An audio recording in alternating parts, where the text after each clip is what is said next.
persons from his inside regime, his son Saif al-Islam and the spy master Musa Qasim. He was always scared of to what extent these two guys, they will connect it and cooperate with the UK. This is first-hand information. In certain places I was there, and I heard one of the guys, he tried even to mediate between Gaddafi and his son. And literally, Gaddafi, he said, every time Saif ended up in UK for a few months, they corrupted his mind with these democratic values, or whatever, to leave it literally. And he was angry. And that was part of the idea. Yes. Honestly, that's a lot of people know. I think it's now the time to mention to people these issues. It was very effective, and Gaddafi, he was uncomfortable. But at the same time, he knows how important for him, to keep this relationship.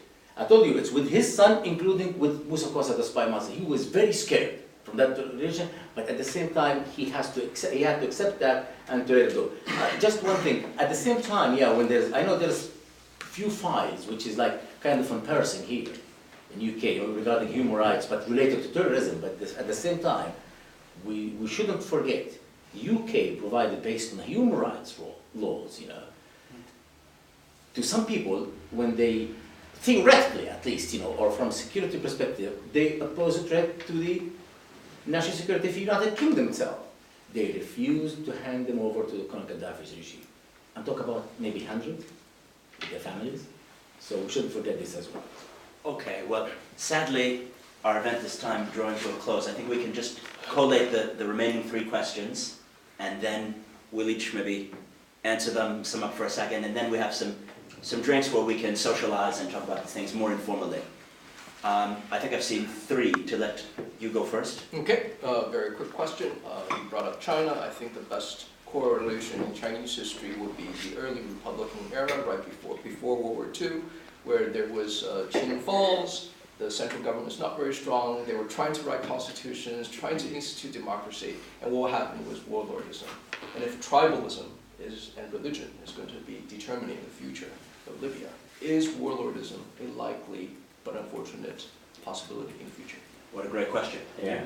I would like to have your view on what you see as an potentially important actor, but difficult to grasp, the private business sector. If you see any linkages between the infita period led by Saif al-Gaddafi and the revolution, and then if in the aftermath of the revolution you see a business private sector organized and having an influence through political parties or organizations.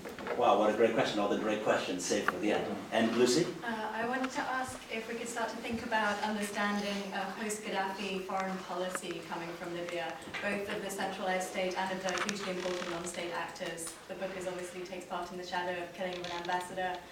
We talked about some illicit flows, and I'd like to build upon that if that's possible, particularly relations with Arab Spring countries. Another great question, and then this will be our last one, and we'll be shaking, yes?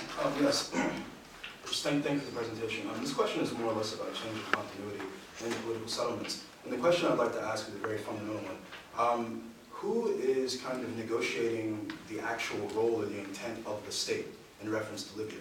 It seems like there is no consensus over what the state is supposed to do, its very capacities, what it's like, what its actual intent is, what its actual discourse is supposed to be. It seems like the very nature of the state itself and its intent and its role is kind of being contested right now. Can you address that? Okay, great.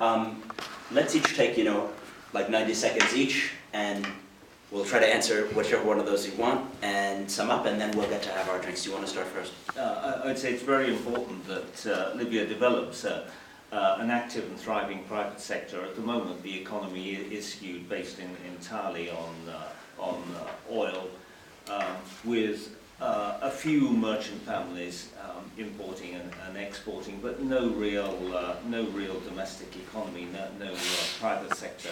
And if there were a business sector with a view of its own, that would be a very healthy input to political debate.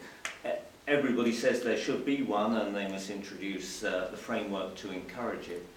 And they are pursuing plans to roll out vocational training on a wide scale and giving economic incentives to private businesses. But it's going to take time. They need foreign help, and foreign companies are slow to go back because they're not happy about security. So a bit of a chicken and egg. Do you tackle security or the economy first?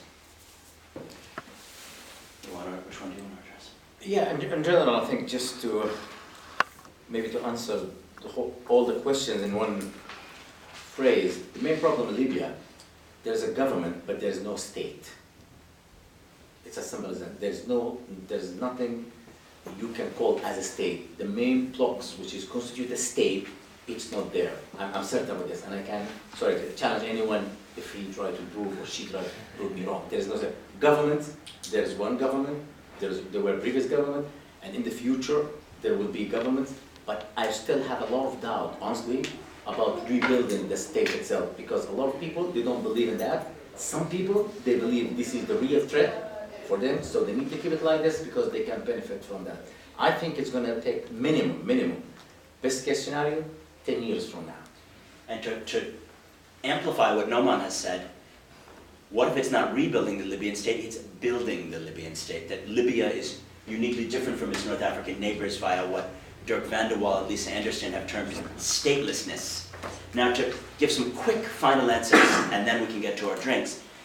The question of who negotiates what the state is, the key thing is it's the temporary constitutional declaration issued in 3 August 2011, which defines how the transition process is going. It's been fudged and amended a million times, but that's still the letter of the law. So when that got amended to be, we're going to have 20 from Fezzan, 20 from Cyrenaica, 20 from Tripolitania who are going to sit on the Constitutional Committee, that's the letter of the law. And then when it said that they're not going to be appointed by the GNC, they're going to be elected by the people, well, that defines what's the state, where's legitimacy. On Lucy's question of post-Qaddafi foreign policy, the answer is all these actors have foreign policy, but to be exceedingly brief, the central government has aligned itself away from Africa and towards the north and east, meaning Europe and the Gulf countries. We're looking at a country that had really looked out to South Africa and to control investments in the whole continent, and now is looking to attract investments and know-how from the Gulf.